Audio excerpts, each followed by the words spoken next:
In this unit, we'll put our knowledge of intervals to work for us to start building chords.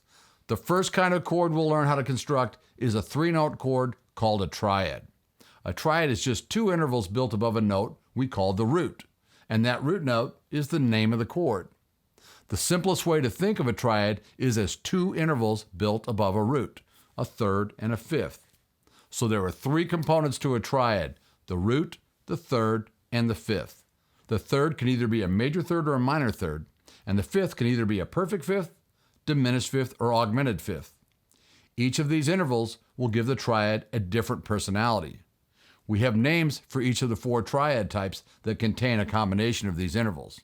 Because each of these triad types have a different personality, we use the familiar term quality when referring to the triad type. The four qualities of triads are major, minor, augmented, and diminished. A major triad has a major third and a perfect fifth. A minor triad has a minor third and a perfect fifth. An augmented triad has a major third and an augmented fifth. And a diminished triad has a minor third and a diminished fifth. I want to mention something about dual meanings for some terms. We know that the terms major, minor, augmented, and diminished have meanings when we're talking about intervals.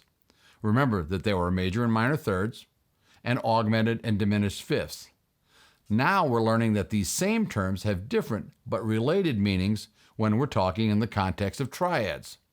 Triads are named by the terms major, minor, augmented, or diminished as well. But with triads, those terms refer to the interval formula for the type of triad.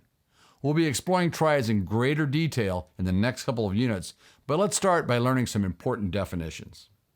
A root is the fundamental note of a chord. So if the root is C, it's a C chord. If the root is D, it's a D chord, and so on. A chord is three or more notes played simultaneously. A triad is a three-note chord. An arpeggio are the notes of a chord played one after another, not simultaneously. We call the notes of a chord chord tones, and these chord tones have names: the root, third, and the fifth. It should be noted that the chord tones are a third apart from each other. You may have heard of a suspended fourth chord or a sus4 chord. This is a three-note chord where a note a perfect fourth above the root replaces the third. Root position chord. This is where the root of the chord is the lowest note played. There are instances where, for musical reasons, a chord tone other than the root is played as the lowest note of a chord. This is called an inverted chord, or simply an inversion. An inverted chord has a chord tone other than the root as its lowest note. Now make this distinction. A tonic is the fundamental note of a scale and key.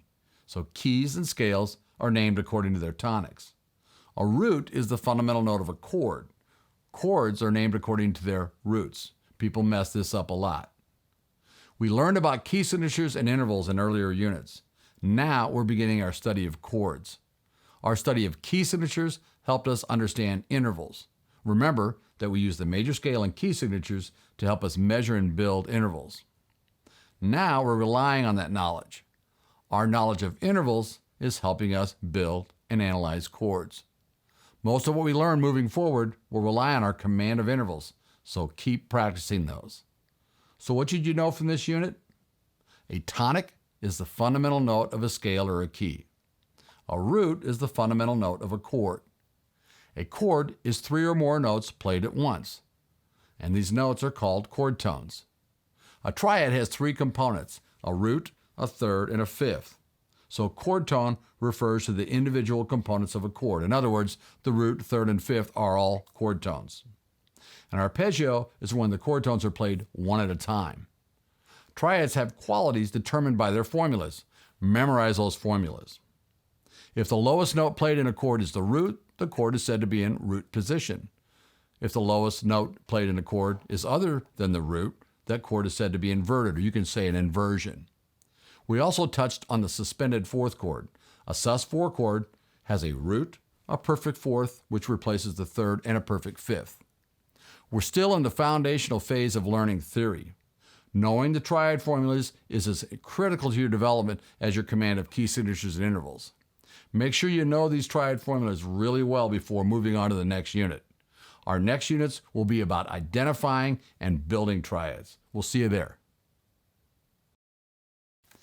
If you find this video helpful, please be sure to click on the subscribe button so you don't miss any of our new videos. You can also click the link in the description below to check out the full fretboard biology course when you are ready for a more intensive training program. We'll see you in the next video.